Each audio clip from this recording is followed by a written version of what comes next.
देना चाहती हूँ, शंकर रोक रही हूँ। देखिए, सॉलिसिटर जनरल तुषार मेहता अब अपनी तरफ से यानी सरकार की तरफ से दलीलों को देना शुरू कर चुके हैं। तुषार मेहता ने कहा है कि ये महज एक कानून नहीं है, ये जेपीसी यानी जॉइंट पार्लियामेंट्री कमेटी गठित करने के बाद खूब सारे पहलुओं से गुजरने के बाद बनाया गया कानून है। उन्होंने जिक्र किया कि ये एक बहुत बड़े डिबेट से गुजरा हुआ कानून है। उन्होंने कहा कि 98 लाख से ज्यादा मेमोरेंडम इसमें पाए गए हैं, उसके बाद यह कानून बना है। एक के बाद एक वकीलों ने दलील दी है। अब सॉलिसिटर जनरल तुषार मेहता सरकार की तरफ से अपनी दलीलों को पेश कर रहे हैं। कई ऐसे मामलों का जिक्र कपिल सिब्बल ने किया, अभिषेक मनु सिंघवी ने किया। इस मसले पर यह भी तर्क रखे गए कि देखिए ऐसे बहुत से लैंड्स हैं जो वक्फ बाय यूजर है। बार बार इस बात को कहा जा रहा है और यह भी कहा जा रहा है कि इस्लाम का अभिन्न अंग है। अब सीजेआई की तरफ से यह कहा गया है कि देखिए बार बार इसका जिक्र मत कीजिए, बार बार कानून को स्टे लगाने का इस कानून पे स्टे लगा दीजिए। अभिषेक मनु सिंघवी ने जब दलील खोली तो सबसे पहली बात यही कही कि इसमें ऐसे प्रोविजन है, कानून बना और उस पर काम शुरू हो गया है, आपको इस पर इन प्रोविजंस पर फौरन स्टे लगा देना चाहिए। और जब बार बार इसे रिपीट किया गया तो कोर्ट की तरफ से ये कहा गया कि आप इस बारे में कुछ मत कहिए, हम इस पर फैसला लेंगे बाद में। तो कुल मिलाकर अभी सीजेआई कुछ महत्वपूर्ण सवाल पूछ रहे हैं। तुषार मेहता सॉलिसिटर जनरल से भी वो सवाल पूछे जाने वाले हैं। हमारे साथ मेरे दोनों रिपोर्टर्स मौजूद हैं जो अंदर कोर्ट रूम नंबर 1 में क्या कुछ हो रहा है बता रहे हैं। खचाखच कोर्ट रूम भरा हुआ है, सारे वकीलों से, सारे याचिकाकर्ताओं से, सारे जो मुख्य अधिवक्ता हैं वहां पर मौजूद हैं और इनकी बहस को सुनने के लिए भी कई ऐसे लोग हैं जो वहां पर पहुंचे हुए हैं। अभी कोई जानकारी अमित आपके पास आ रही है, डिटेल? जी बिल्कुल, जी बिल्कुल, सॉलिसिटर जनरल तुषार मेहता ने एक और चीज़ यहाँ पर की है कि किस आधार पर वक्फ कानून बनाया गया। जो भी संस्था को, रिलीजियस बॉडी को मैनेज करने की जो भी एडमिनिस्ट्रेटिव कमेटी होती है वह कानून के दायरे में रख कर काम होती है। ये नहीं देखती कि वो हिंदू बॉडी है, मुस्लिम बॉडी है, क्रिश्चियन बॉडी है या सिख बॉडी है। जो बॉडी होती है वह एक कानून के अंतर्गत होकर काम करती है। ये महत्वपूर्ण बात सॉलिसिटर जनरल ने सर्वोच्च न्यायालय को बताई है और अब सर्वोच्च न्यायालय उसका उदाहरण मांगे कि आप बताइए कौन कौन सी ऐसी रिलीजियस बॉडी है जो कानून के दायरे में आती है। तब इस पर सॉलिसिटर जनरल का कहना था हम इतनी डिटेल में मत जाइए, लेकिन ये जरूर आप ध्यान में रखिए कि जितनी भी रिलीजियस बॉडी है वो एक लीगल फ्रेमवर्क में आती है और इसी के आधार पर यह वक्फ कानून बना है, संशोधित हुआ है और अमल में लाया गया है। जी, एक और बड़ी खबर आ गई है। सीजेआई ने तुषार मेहता से एक सवाल पूछा है कि लेट्स बी क्लियर, एकदम क्लियरली आप मुझे ये बता दीजिए, जब हिंदुओं के एंडोमेंट की बात आती है तो ज्यादातर हिंदू होते हैं। ये उस बिंदु पर सीजेआई सवाल पूछ रहे थे जिसमें अभिषेक मनु सिंघवी और कपिल सिब्बल ये सवाल पूछ रहे थे कि बताइए आर्टिकल 26 का उल्लंघन नहीं है क्या?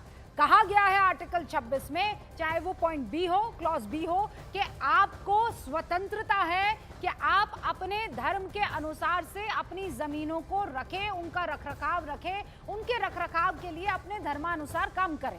अब इसमें जो नया कानून है वो ये कहा गया है कि इसके मैनेजमेंट के लिए, इसके रखरखाव के लिए मिनिमम 2 लोग होने चाहिए ऐसे जो कि नॉन मुस्लिम हो, जो कि गैर मुस्लिम हो। तो यहां पर सीजेआई पूछ रहे हैं mister Mehta, let's be clear, when it comes to Hindus endowment is generally Hindus. तो मेहता साहब जवाब देते हैं कि सर देखिए, मैं एग्जिस्टिंग वक्फ बाय यूजर का जिक्र कर रहा हूं, registered before 2025, that will remain as Waqf properties. लेकिन अगर कल को कोई आकर ये कह दे कि हमने तो रजिस्टर नहीं किया, except the properties only in disputes, तो फिर गड़बड़ी होगी। Why will it not remain a Waqf property? Let the civil court decide.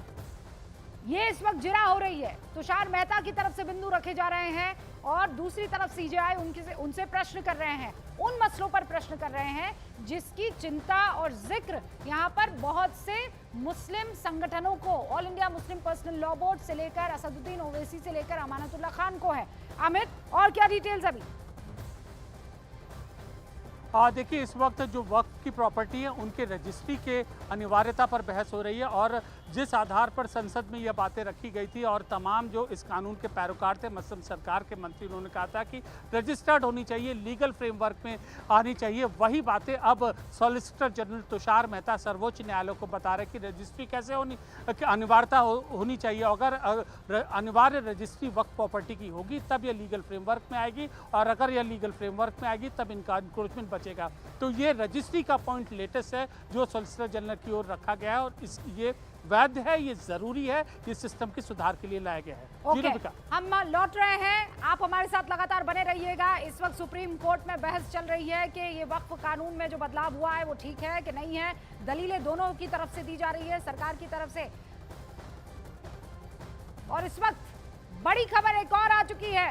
अभी तक सुनवाई में सीजेआई की ये सबसे बड़ी टिप्पणी हुई है और सबसे बड़ी टिप्पणी सीजेआई की तरफ से यही हुई है कि कानून पर रोक लगाने के लिए आप बार बार दलील मत दीजिए। कानून पर रोक लगाने का फैसला हम लोग बाद में करने वाले हैं। अभी तक सुनवाई में सीजेआई की सबसे बड़ी टिप्पणी आपके सामने है।